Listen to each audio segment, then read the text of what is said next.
I think many people have felt that over the past couple of years, StarCraft 2 has become less interesting to watch. The matches look similar, you see the same nicknames in every tournament bracket, and the game seems to have lost its ability to surprise. Even though I personally don't really share this sentiment, I've seen and read comments about it quite a lot. But is that really the case? Of course, there is a certain amount of truth to those words. For someone who has been watching StarCraft 2 since 2010, the game can hardly offer anything radically new anymore. Over these 15 years, the game has gone through a lot, and despite everything it has gained and improved, it has still lost several very important features along the way. StarCraft 2 is still great, but some things have definitely changed for worse. Maybe it's nostalgia, and that's true, at least partially. Nothing can really beat your first impressions and early experiences, and that's just how human psychology works. But even objectively, there were things in the history of StarCraft 2 that will never happen again, and we all miss them. First of all, StarCraft 2 has come to rely heavily on macro meta and the balance built around the late game. This has been especially noticeable in recent years. Every patch, maybe with the exception of the latest one, has pushed players into macro and forced them to play with at least 3 bases. This trend started back in the early Legacy of the Void, but it only became truly dominant recently. It wasn't always like that. In the first 5 years, this game was much more aggressive. The meta included a wide variety of 1 and 2 base pushes, insane timing attacks, and all kinds of cheeses and all-ins. Playing StarCraft 2 back then was genuinely more stressful. You could die to some unexpected attack at any moment, and in some matchups it was just crazy, like in PvP, where seeing a late game in Wings of Liberty was almost impossible. There were big downsides to that, of course, but still, it had some upsides as well. For the viewer, the current meta of StarCraft 2 makes games more predictable. Yes, late game can be interesting to watch, but not when it's almost every single game. Back in the old days, seeing a long Serral versus, let's say, Innovation series at a tournament was the cherry on top. But now, how many late game slugfests between Clem and Serral can you even count anymore? I've already lost track, to be honest, and of course I cannot say that about every single game, but let's be honest, late game slog has become much more common than it used to be. Again, that doesn't mean that late game is not interesting to watch in itself, but back when you turned on a WCS stream, let's say in 2013, you genuinely didn't know what you were going to see. And that sense of unpredictability made watching much more exciting. Yes, sometimes games were just dog shit, but even that had its charm. One day you would get 5-minute cheese fests, and the next day you would get a game worthy of the Hall of Fame. And that variety is what made watching StarCraft truly unique. Nowadays, a lot of games feel very repetitive. Secondly, StarCraft used to have a much wider range of personalities among both players and casters. You could always find a match or a caster that fit your taste, and each one had a unique style. Speaking about the pro scene, in addition to simply having more players from all regions, many of them had unique playstyles or very memorable personalities. Everyone remembers legendary Idra, and in terms of results, he didn't really win anything major in StarCraft 2, but he was a living legend who drew a massive audience. Yes, he was toxic, but he had charisma, and every show needs its villain or anti-hero to make the drama better. Idra has long been gone from the StarCraft 2 community, but his name still lives on. In today's scene, we are left with very little drama and very few truly distinct pro players, as well as almost no new rivalry stories. Back in the day, we asked questions like, can European or American players even reach the Korean level of play? Can Brood War Bonjas like Jaden or Flash defeat the new generation of StarCraft 2 players?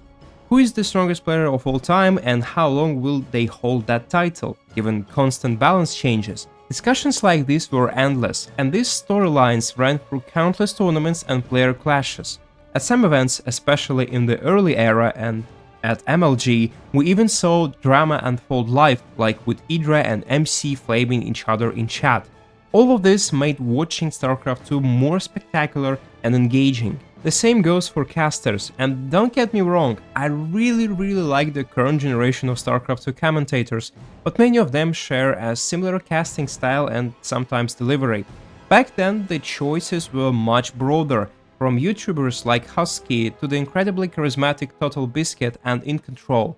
The latter had a huge personality and sharp, sometimes even brutal humor that made any broadcast he appeared on much better. And of course, we had Day 9 with his daily videos breaking down every tiny detail of StarCraft 2, and that was just awesome. StarCraft 2 felt truly alive thanks to countless discussions across dozens of channels and forums. And of course, we had amazing songs about StarCraft 2 from Tempo or Viva la Dirt League. That was such unique content that could only have existed in that very particular era of the internet.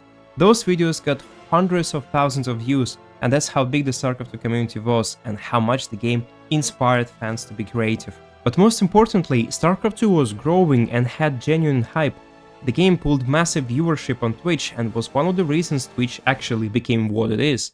The game received constant updates as well, there were tons of regional and global tournaments, and even the number of pro players was actually much higher. The game felt alive and offered viewers a real choice, which tournaments to watch, who to root for, and there was a lot going on every single month.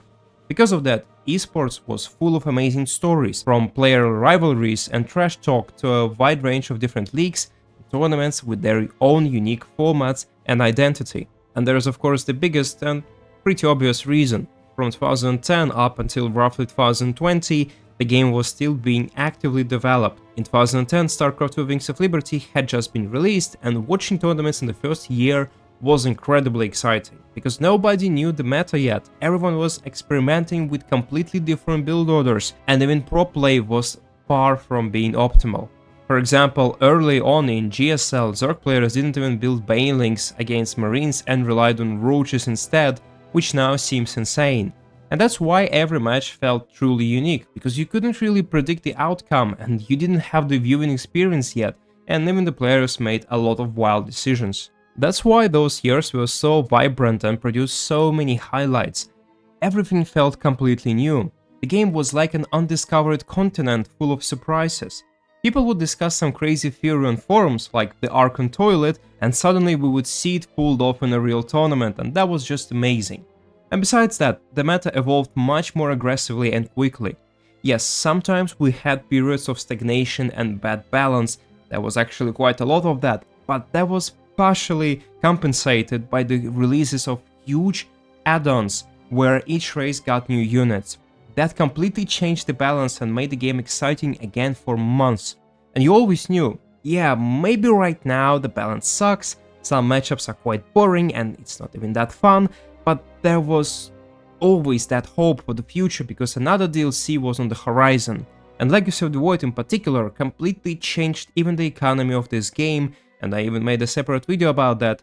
It actually brought back a huge number of players who had gotten tired of the usual StarCraft 2, and they were very excited to try the new economy and how the new meta evolved. Even after that last big expansion, Blizzard still supported StarCraft 2 with new content. Skins, co-op commanders, and even Nova campaign, all of this brought in new audiences and helped retain old ones. Since 2020, that has been fading away and StarCraft 2 has slowly begun to stagnate.